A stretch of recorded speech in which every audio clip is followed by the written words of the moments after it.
Hello everybody, welcome to another episode of this particular video, and as usual I am Japhet Okaka Ibosetali.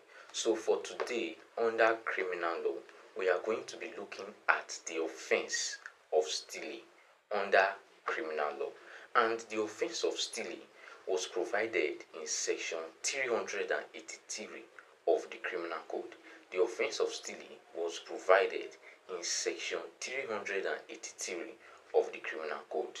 Now let's look at subsection 1 of section 383.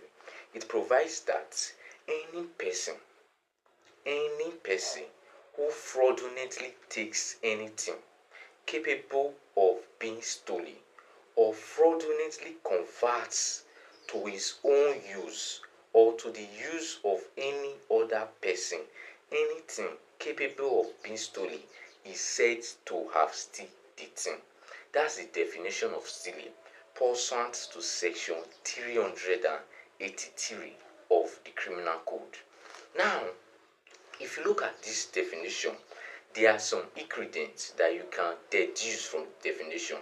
Every offense have their elements that you must prove before you can say Mr. A have committed the offense of stealing.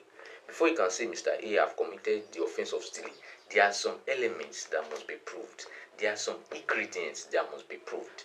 And for the offense of stealing, there are three ingredients. For the offense of stealing, there are three elements that the prosecution must prove before the prosecution can successfully say that Mr. A have committed the offense of stealing. Now, what are the three ingredients? The first ingredient is taking or conversion. Taking or conversion. That is why the definition of stealing says that any person who fraudulently takes or fraudulently converts. So the first ingredient is taking or conversion. That's the first ingredient. Then the second ingredient is fraudulent intent. Fraudulent intent. That's like the mens rea. So the second ingredient is fraudulent intent. The intention must be fraudulent. It must not be done innocently. It must be done fraudulently. That's why if you look at the definition or in section 383 of the criminal code, it said any person who fraudulently takes. He did not take it innocently. He did not convert it innocently. That's why the definition says any person who fraudulently takes or fraudulently converts. So the second ingredient is fraudulent intent. The first ingredient is taking or conversion. The second ingredient is fraudulent intent. Now, the third ingredient is that the thing must be capable of being stolen. That's the third ingredient. The thing that you are alleging that have been stolen must be something that is capable of being stolen. That's why if you look back at the definition in section 383, you will see that it is stated that to his own use or to the use of any other person, anything capable of being stolen, it is also present in the definition of stealing. So these are the three ingredients of stealing. Now, we'll begin with the first ingredient, which is taking or conversion. That's the first ingredient. That's the first element. Taking or conversion. Now, taking in this context does not mean that the thief must have taken the thing completely. So for the offense of stealing, it is not necessary that the thief must have completely taken the property away. It is not necessary. Any slight movement. I place my barrel in this position. I place my barrel in this position. Then Mr. A that want to steal the barrel takes the barrel and place it in this position for the purpose of stealing the barrel. Now you have placed it in this position, though you have not yet taken it at the right time, but you can say that Mr. A have stolen the barrel. So taking simply, it can be slight movements. It must not be that the barrel have been completely taken away. So you see it can be any slight movement. This was well illustrated in the case of Arrow versus Taylor. So now let's look at the case of Arrow versus Taylor. In the case of Arrow versus Taylor, the accused put his hands into the complainant's pockets. In this particular case, the accused placed his hands into the complainant's pockets and drew the purse to the edge of the pocket and drew the purse to the edge of the pocket. He have not yet completely taken the purse out of the pocket. He just drew the purse to the edge of the pocket. He's trying to steal the purse. He have only drew the purse a little bit to the edge of the pocket. He have not removed it. But he failed to draw it completely out of the pocket because he was obstructed. He wanted to draw it out completely, but he failed to draw it out completely. He only shifted the purse. The accused was found guilty of larceny, which is similar to stealing. The accused was found guilty of stealing. The court held that any slight movement of the property would suffice for stealing. The property need not have been taken completely removed from the owner's possession. So that's it. Any slight movement will suffice as stealing.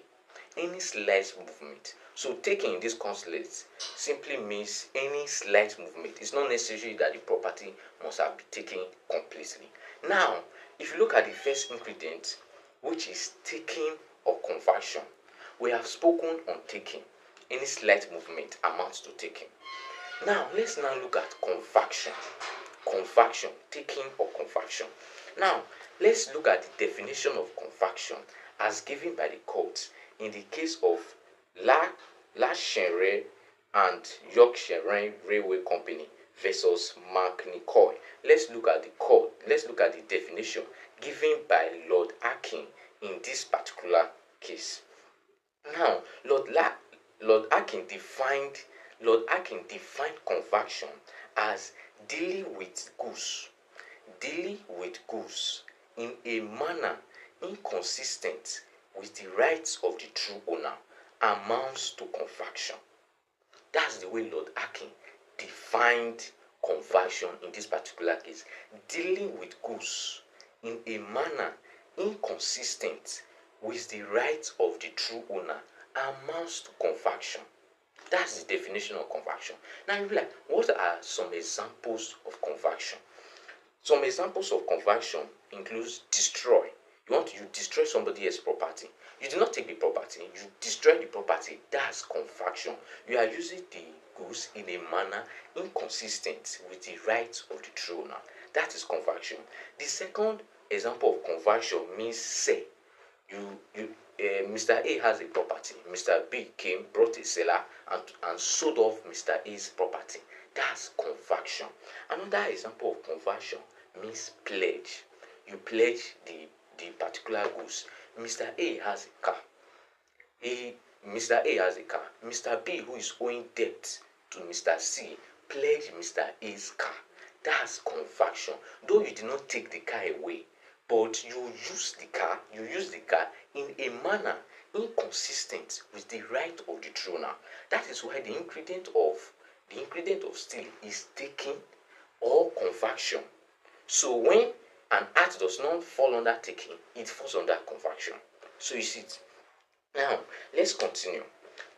So note that thus the mere movement of another person's property from his premise to another is not conversion when there is no fraudulent intent. So the mere movement of a property from one place to another is not conversion when there is no fraudulent intent. This will soon bring us to the next element, the next ingredient, which is fraudulent intent. But you must know that the mere movement of a property is not conversion. There must be a fraudulent intent. This brings us to the case of Arrow versus Anyan Diekun, in which, where in quashing the appeal on conviction, it was held that the movement of the sum of 6.105 euros from the native administration safe to another, so that it should be included. There was no fraudulent intent, so that it should be included in the checking of the money in the applicant's hand for his employers cannot possibly be regarded as conversion of the money to the applicant's use. So the mere movement, the mere taking of a property will not amount to stealing if there is no fraudulent intent. So this is the first element of stealing, taking any slight movement. The property must not have been completely taken away from the position where it was. Any slight movements. Conversion, using a property in a manner inconsistent with the right of the true owner, which include pledge, use, sell, alter, or destroy. That is conversion, because it is being used in a manner inconsistent with the right of the true owner. Now, before moving on to the next ingredient, there are three things you must note. There are three things you must note before we move on to the next ingredient. The first is that it is still if a servant, it is still if a servant, it is still for a servant to receive money for his master and convert it to his own private use or to the use of another person. If a servant receive money for his master, they say Mr. A was giving money. Say this money is not for you, Mr. A, it's for Mr. B, that is your master. Then Mr. A took the money and started using it as if it's his own money. Then it amounts to stealing, despite the fact Mr. A was giving the money, despite the fact that Mr. A was giving the money, but he was told, this money is not for you, it's for your master. If Mr. A converts the money and starts using it as if it's his own, then it will amount to stealing, despite the fact they gave Mr. A that money. Now, we'll move on. You also note that where a servant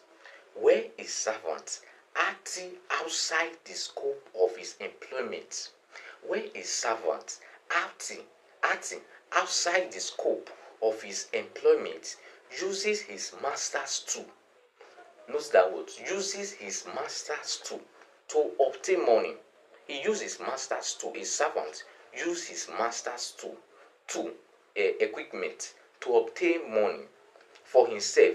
It is not stealing. That's it. If Mr. A is a servant to Mr. B, Mr. A is a servant to Mr. B. Mr. B has a car and Mr. A is Mr. B's servant. Mr. A started using this car that is not for him but for his master. He started using this car as a taxi, just a way to fetch money. Mr. B, that is the owner of the car, cannot bring an action for stealing because that money that Mr. A got does not emanate from Mr. B. Yes, Mr. A is using Mr. B's car, that's his master's car, for taxi. If Mr. B subsequently say, Mr. A, give me that money, it's my car, you are using to make that money, give me that money. And Mr. A refuses, say, yes, it's my car, it's your car, I'm using to make that money. But you're not the one that gave me the money. Then Mr. B bring an action against Mr. A, since Mr. A used his car to make the money. That will not be stealing. In that, he only used the tool. Mr. A did not give Mr. B did not give Mr. A that money. He only used Mr. B's tool to make the money. So you must also note that. Now, you must also note this in deciding whether a conversion is fraudulent. In deciding whether a conversion is fraudulent, it is immaterial that the accused had an innocent possession of the property. You must know that it is immaterial that the accused had an innocent possession of the property. This means that if Mr. A was given a property, they gave Mr. A this property. They gave Mr. A this property. They say, take this property. This property belongs to Mr. B. This property belongs to Mr. B. But Mr. A, you just take this property and give it to Mr. B. Then Mr. A took the property. He did not intend to steal it. He did not intend to use it. But later, after holding the property for like 2 days, he started using it. He started stealing the money that was given to him. Then he cannot raise the argument that he got it innocently. That at the point in which they gave him the money, he did not intend to steal it. That it was later he started using it. So that argument will not fly out. This then brings us to the case of Oshinye versus COP. Oshinye versus COP. Now, let's look at this particular case. In this case, the accused obtained goods from someone saying falsely that the owner had authorized him to take the goods. The accused obtained goods from someone, say falsely, that the owner of the goods in which he obtained had authorized him to take the goods. Now let's move on. At the time he received the goods, at the time he received the goods, he had no fraudulent intent. He had no fraudulent intent at the time he received the goods. But, but, but he later appropriated them to his own use. It was heard that he was guilty of stealing by conviction. So the argument that at the time that at the when I was giving these goods, at the time when I was giving these goods, I did not have the fraudulent intent. I did not intend to steal it at the time when I was giving these goods will not fly out. If later you intend to steal the goods, it will also amount to stealing by conviction. Now we are done with the first ingredient, which is taking or conviction. Now we'll then move on to the next ingredient, which is fraudulent intent. It is like the mens rea of stealing. We are done with taking, we are done with conviction, which is like the atos rea of stealing. Then we are now in fraudulent intent, which is like the mens rea of stealing. Now the act or the intent that amounts to fraudulent intent, the intentions that amount to fraudulent intent, the intentions that amount to fraudulent intentions have been laid down in section 383 from A to F of the criminal code. Those intentions are what the law considers to be fraudulent intentions. Now let's then look at these intentions as laid down in section 383 of the criminal code. Now the first one, which is paragraph F, says that an intention permanently to deprive the owner of the thing in it, an intention permanently, not temporary, an intention permanently to deprive the owner of the thing in it. What this thing means that if Mr. A steals Mr. A takes Mr. B's car and sold it to Mr. C. Mr. A takes Mr. B's car and sold it to Mr. C without B's knowledge. That will amount to stealing, because that intent was to permanently deprive Mr. B of the car. You took Mr. B's car and you sold it to Mr. C. That intent is to permanently deprive, that act is to permanently deprive Mr. B of the car, because you are not going to return it again. It's permanently. You are trying to permanently deprive Mr. B of his car. So that's the first fraudulent intent as laid down in section 383 of the criminal code. An intent to permanently deprive the owner of the thing in it. Now it does not stop there. If the intention is to deprive the owner of it temporarily, it will not be stealing, as I earlier mentioned. Now it also goes on to say that also conditional taking with the intent to keep such of the goods that are valuable will not be sufficient. Such of the goods that are valuable is not sufficient. Conditional taking with intent to keep such of the goods that are valuable is not sufficient. That will not be stealing. In that, for example, Mr. A takes Mr. B's bag. Mr. A takes Mr. B's bag. He does not intend to steal the bag. He's just looking for Mr. B's phone. Mr. A thought Mr. B placed his phone inside his bag. So Mr. A went there. He opens the bag. He started searching for the phone. He did not see the phone. That will not amount to stealing. You cannot say that. You cannot catch Mr. A with the bag and say, you are with my bag. Why are you searching my bag? You want to steal my bag? You want to steal the goods? No, that will not amount to stealing. Because Mr. A, he simply wanted to steal the phone inside the bag. He did not intend to steal the bag or the rest properties inside the bag.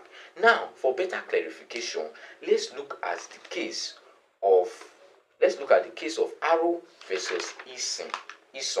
Arrow versus Eason, in which this was Arrow versus Eason, where the court, where this particular paragraph was well illustrated. Arrow versus Eason. Now, in this case of Arrow versus Eason, a policewoman, a policewoman placed her handbag on the floor in a cinema. The accused, who sat behind her, took the bag and searched it for money. The accused took the bag not to steal the bag, but he was looking for money inside the bag, which he intended to steal. He intended to steal the money, not the bag. There was no money in it. There was no money in the bag, but cosmetics, tissue, etc. Those were what was inside the bag. Cosmetics and tissue were inside the bag. There was no money. He quickly replaced it. He quickly placed it back. His conviction for stealing the handbag and its contents was quashed. His conviction for stealing the handbag and its contents was quashed because he did not intend to deprive her permanently of them. He only intended to deprive the policewoman of the money, and the money was not there. He took the bag, but he did not find the money, and he placed it back. So the conviction for stealing was quashed because he did not intend to permanently deprive the owner of the bag. Now, we are done with the first ingredient, or we are done with the first act that amounts to fraudulent intention. Now, let's then look at the second one, which we can see in paragraph B of section 383 of the Criminal Code, paragraph B. And it says, an intent to deprive any person who has any special property in the thing of such property. That's paragraph B. An intent to deprive any person who has any special property. So you note that word, special property, in the thing of such property. That's where amounts to stealing. Now you'll be like, what is special property in the thing of such property? Special property in this instance include interest. Now, in exemplifying it, Mr. A is a tailor. Mr. B came to Mr. A and told Mr. A, sew a cloth for me. Sew a particular cloth for me. Take the material. Sew this cloth for me. Sew this style for me. Take the material. Then he said, Mr. B tells Mr. A, when you are done sewing the clothes, I will pay you the money. Mr. A, that is a tailor, sewed the clothes. Then Mr. B comes. He said, where is the clothes? Then Mr. A showed Mr. B the clothes. Then Mr. B takes the clothes and run away without pay. It will be taken as stealing because Mr. A has a special interest in that cloth. Mr. A has an interest in that cloth, which is the money. Yes, the property Mr. A used to sew the cloth belongs to Mr. B. Yes, but however, Mr. A has an interest in that cloth, and which is money. He used his strength to sew the clothes, so he has an interest in the cloth, which is money. So Mr. B coming to take the cloth by force and run away, it will amount to stealing, despite the fact he used Mr. B's material to sew the clothes, because Mr. A has a special interest in that property. Mr. A has a special interest in the cloth that was taken away by Mr. B, and that interest is the money that Mr. A wants from the clothes. Now, another example is in the instance where Mr. A is owing Mr. B money. Then Mr. A tells Mr. B, take my farmland. Just hold this farmland. When I'm done paying you the money, I will take the farmland back. So just hold my farmland as a security, as a guarantee. I will pay you the money back. And when I pay you the money back, you will give me back the farmland I gave to you. So Mr. B took the farmland. Then as Mr. B took the farmland, he started clearing the farmland. He started cutting down the trees, selling the foods that are in the farmland. It will amount to stealing because Mr. A that gave Mr. B the farmland has a special interest in the property. So that is what the word special interest connotes. It connotes an interest. Yes, the cloth that was given to the tailor belongs to Mr. B. Yes, but despite the fact Mr. B is the owner, if he takes the cloth without pay, it will amount to stealing because Mr. A has a special interest, has a special property in the thing of such property. Now, we are done with A, we are done with B. Let's now look at the next act that amounts to fraudulent intent, which we can see in C. An intent to use the thing as a pledge or security. An intent to use the thing as a pledge or security. If the property of another is used as a pledge or security for a loan of money, it will amount to stealing. Now, what is this?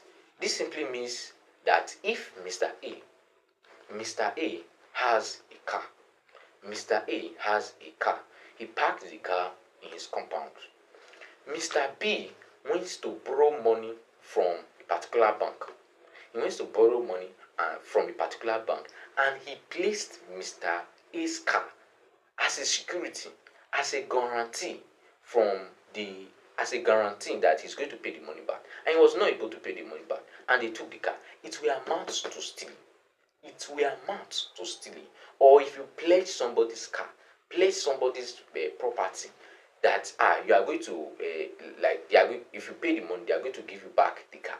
It will also connote stealing. It will also amount to stealing. So that's the second act that constitute fraudulent intent. Now, we'll then move on to the fourth act, which we can see in paragraph D. It simply says an intent to part with it on a condition. An intent to part with it on a condition, as to its return, which the person taking or converting it may be unable to perform, amounts to stealing. That's the number 4 act that constitutes fraudulent intent.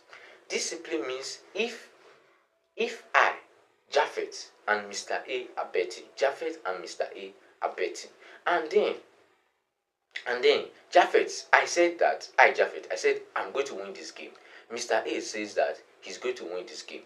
Then I placed my wristwatch as a bet.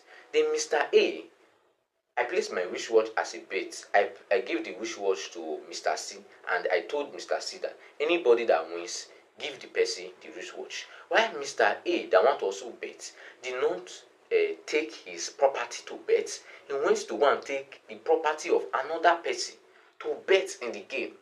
Then he gave the property of that other person to Mr. C, and then we both Mr. A and me, Japhet, we told the Mr. C, anybody that wins this game, give the person the property. Give the person both my property and Mr. A's property. And that property that Mr. A placed in the bet is not the owner of the property. He placed the property of another person in the game that we are about to play. That will amount to stealing. That is why it is stated here on a condition as to its return, which the person taking or converting may be. It's not guaranteed. There is no guarantee that the property is going to come back to the real owner. Mr. A bets the property of another person in a game that is not sure. There is no guarantee that the property is going to come back. It will amount to stealing. Now, that is it for the number 4th condition.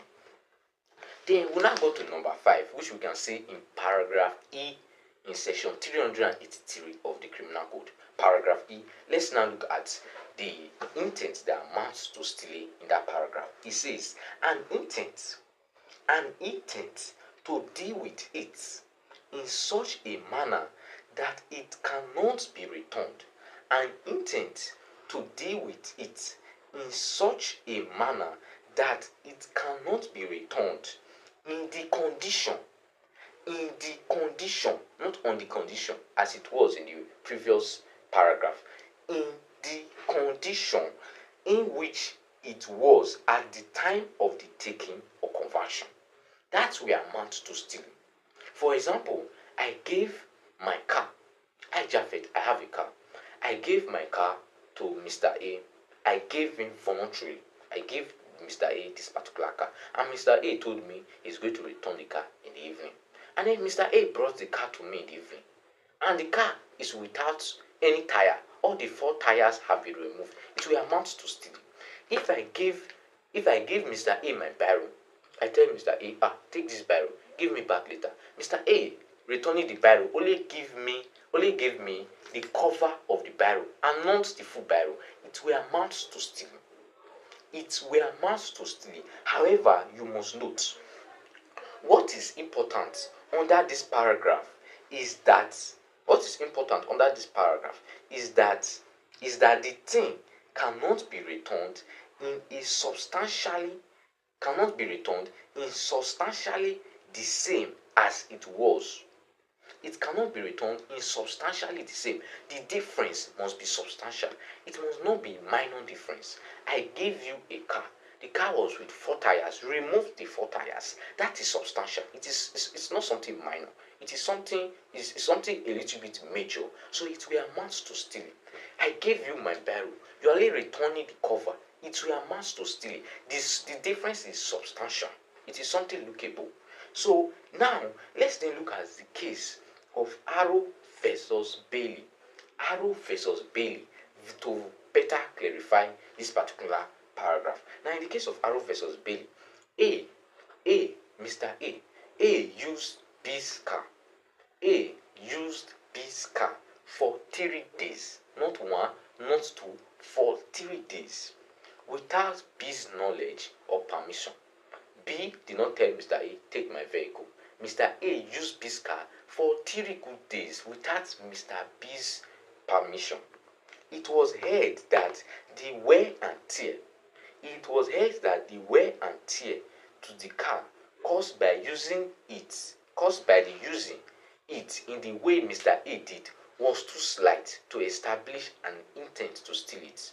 It was heard that the wear and tear simply means like the quality has reduced. Mr. A used Mr. B's car. Mr. B brought an action against Mr. A for stealing the car. It was like, the quality of the car. Mr. A used my car for 3 good days. The quality of the car have reduced. The wear and tear have happened to the car. The quality of the car have reduced. The value of the car have reduced. That is what Mr. B was asserting. The court said, no, Mr. B did not steal the car. Mr. B did not steal the car. The wear and tear is too little. If it was that Mr. A removed the 4 tires, like the example I gave, it will amount to stealing. You say that Mr. A used your car for 3 days amounts to stealing, that the quality have reduced. No, the court said no. It is too minor. It is not substantial enough. But however, look at what the court also heard. The court also heard that Mr. A could be properly convicted for stealing the gallons of petrol in the car in which he used. So yes, Mr. A did not steal the car, but the fuel that Mr. A used throughout that 3 days, because Mr. B placed fuel inside the vehicle and Mr. A used the vehicle for 3 days. So the court heard that Mr. A can be convicted for stealing the fuel that Mr. B placed inside the vehicle, but Mr. A cannot be convicted for stealing the car because it is too minor. You cannot say the quality of the car have reduced. It is too minor in the eyes of the law. So that is it for the paragraph E. It must be substantial. The condition as to its return, the condition that the property is being returned, it must be substantial. It must be substantial. Now, let's then look at the next act that constitutes fraudulent intent. The next act that, if it occurs, that the court will say, there is fraudulent intent in this particular act. Now, let's look at it. This brings us to paragraph E, and it says, in the case of money, note that in the case of money, in the case not of vehicle or anything, in the case of money, an intent to use it at the will, an intent to use it at the will of the person who takes or converts it, although he may intend afterward to repay the money to the owner, will amount to stealing. In the case of money, note that in the case of money, an intent to use it as the will of the person who takes or converts, although he may intend afterward to repay the money to the owner. This means that if I have money, Mr. A comes, he takes my money without my permission. He takes my money without my permission. And then he took the money away. Then he's like, I will return this to Japhet. When I play this bet, when I play this short game that is coming next month, I'll return this to Japhet. It will amount to stealing. Despite the fact that Mr. A says that, I'm going to return this money back to Japhet when I play this short game, it will also amount to stealing. Now, for better clarity, let's look at some cases. Let's look at some cases. And the first is the case of Arrow versus Orizu. Let's look at the case of Arrow versus Orizu for better clarity. Now, in the case of Arrow versus Orizu, the accused collected money from certain persons. The accused collected money from certain persons as deposit for sending them to America on scholarship. He took money from persons, say that, give me this money, I'll send it to America.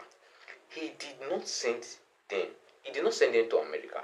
The accused did not send them to America and did not refund the money on demand. He did not refund the money on demand or at the reasonable time thereafter. He was convicted for stealing. He took money from these persons. He said, I'm going to send it to abroad. He said, I'm going to send it to abroad for scholarship. He did not do it. And they demanded for the money. He did not also return the money. He was convicted for stealing under paragraph F. Now you'll be like, why was he convicted for stealing under paragraph F? If you look at paragraph F, it says an intent to use it at the will of the person who takes or converts. At the will of the person who takes or converts. Now, they gave you this money.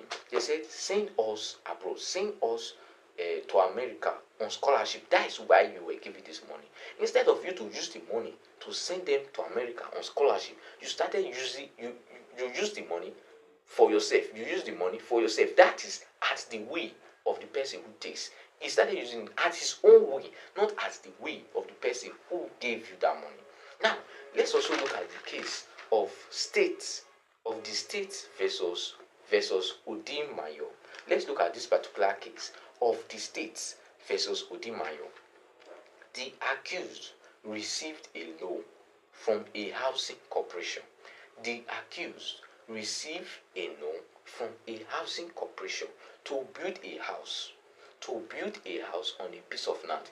The housing corporation gave the accused a loan.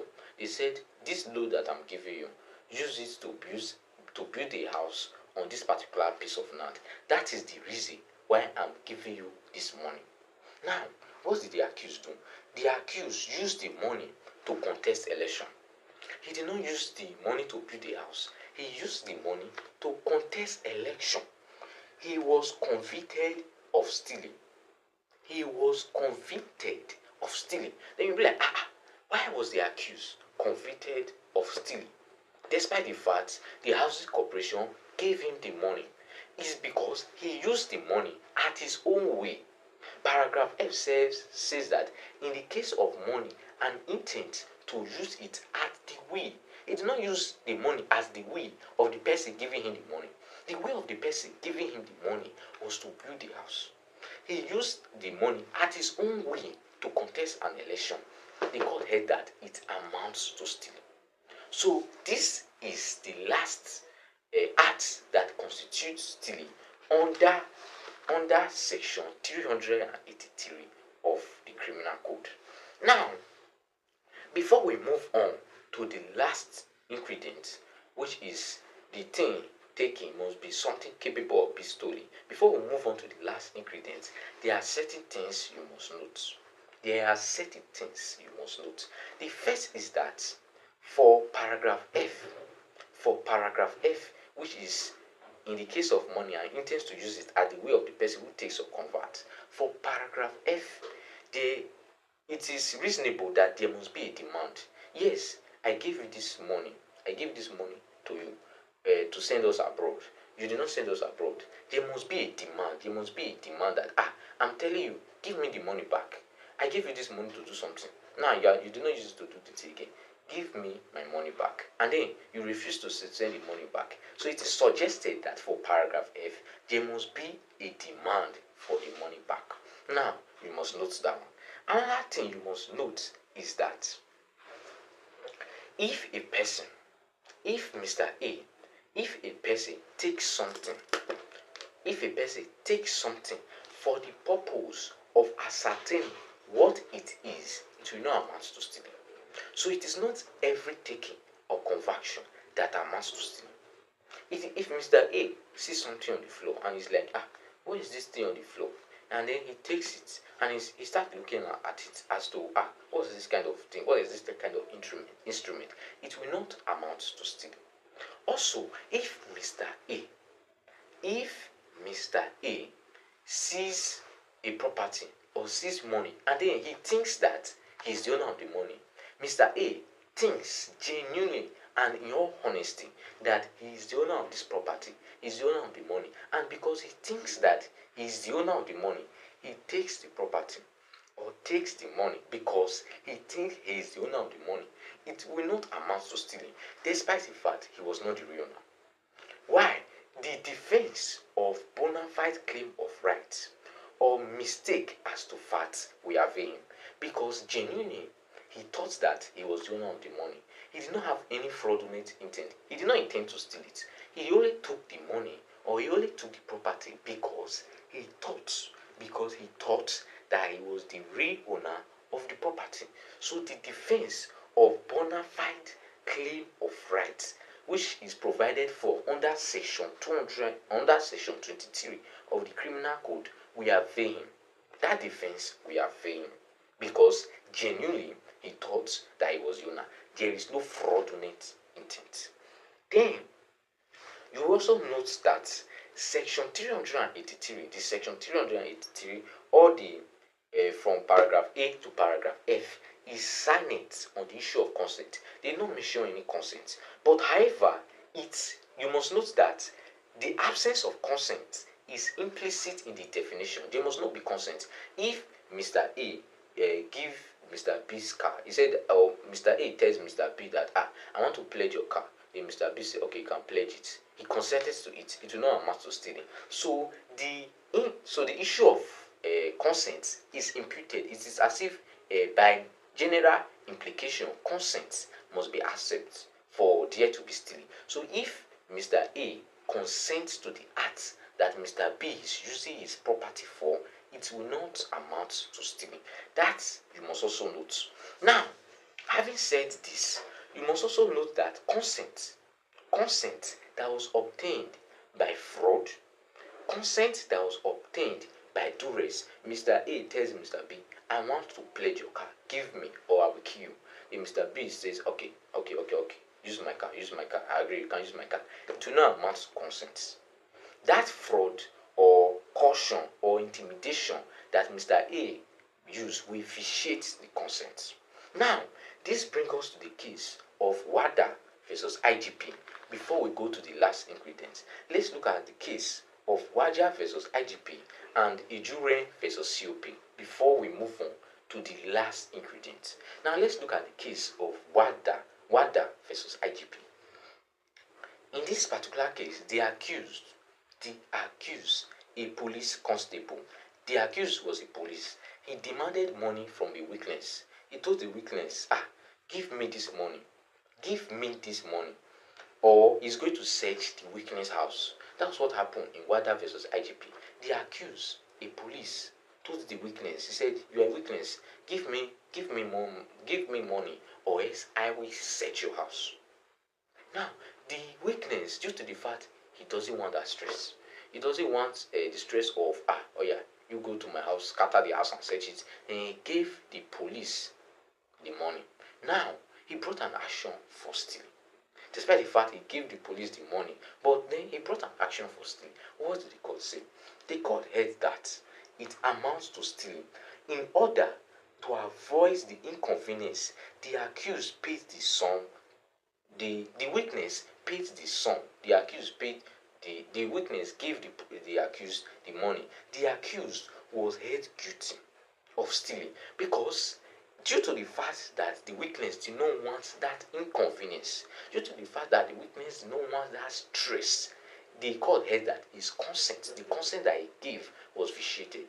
Yes, the witness voluntarily, yes, the witness consented to it, yes, the witness voluntarily gave the accused the money, but the court held that it amounts to stealing because it was done not with a pure intention. It was done just because he did not want that inconvenience. So the consent was vitiated. The consent was vitiated as to stress, fraud, and intimidation of any kind.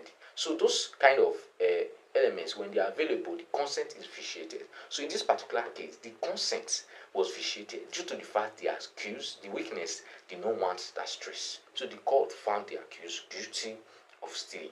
Now, let's then, okay, as seen in the case of Adrian versus COP, it was held that absence of consent or lack of consent is implied under section 383 of the Criminal Code. But the consent required is a genuine consent, not consent obtained by dread, intimidation, or fraud. Just as we have seen in the case of Waja, where the money was given just because he did not want the inconvenience. He was tired. He did not want that inconvenience and stress. So because it also amounts to stealing. Now, we are done with the first ingredient, taking or conversion. We are done with the second ingredient, which is fraudulent intent, as listed from paragraph A to paragraph F. We are done with the second ingredient. Now, let's then look at the last ingredient for you to actually say that Mr. A have stolen this property.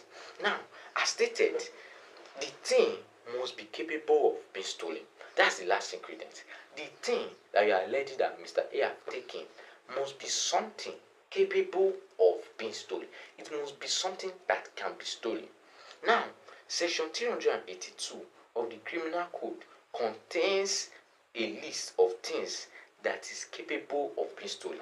If you look at section 382, section 382 of the Criminal Code, you will see a list of things that the court held that these things listed in this section are capable of being stolen. But however, you must note that when a thing is not capable of being stolen, you cannot say that that thing has been stolen. You cannot say Mr. A have still something that is capable of not being stolen. And an example of that is NAND.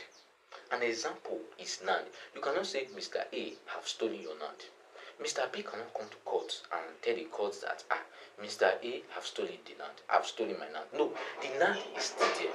The NAND is only there. You can only bring an action in court when Mr. A steals the elements or steals the content of the NAND. For example, Mr. A have a NAND.